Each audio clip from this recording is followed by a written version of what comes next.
Et à 7h20 sur Europe 1, place à l'édito éco, Dimitri Pavlenko. Bonjour Olivier Babot. Bonjour Dimitri, bonjour Anissa, bonjour à tous. Bonjour Olivier. Vous nous parlez ce matin du cas d'une entreprise très particulière, mais alors incroyablement mal gérée. Dimitri, il était une fois une entreprise très spéciale, alors appelons-la Hexagone, tiens.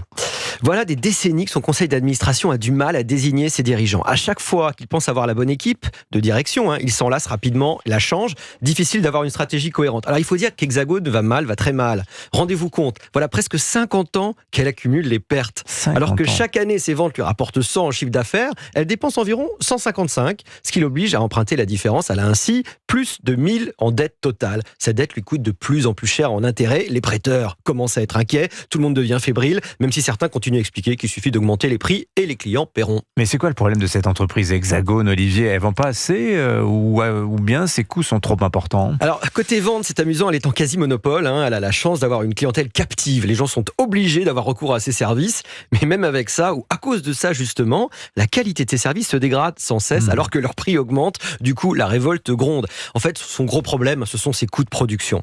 Ça fait des années que l'entreprise a des tonnes de rapports, de benchmarking, d'analyses, montrant ce qui ne va pas et ce qu'il faut faire. Sa gestion des ressources humaines est mal organisée, ses process sont trop complexes. D'ailleurs, elle a même de plus en plus de mal à recruter des collaborateurs. Travailler avec Hexagone est de moins en moins tentant. L'entreprise doit profondément se réorganiser, cesser de penser que ses clients sont obligés d'acheter ce qu'elle leur propose au prix qu'elle leur impose et commencer à réfléchir au rapport qualité-prix de ses services. Bon, certainement que cette entreprise va réagir, Olivier, elle va prendre des mesures pour se redresser. Vous allez rire. Ça n'en prend pas le chemin. Cette année, les choses vont encore plus mal. Tenez, en cette fin 2024, la direction savait depuis un an que les ventes étaient encore moins bonnes que prévu, mais ils n'ont rien fait. Elle a préféré se saborder en juin, vous m'avez bien entendu, en refilant la patate chaude au prochain.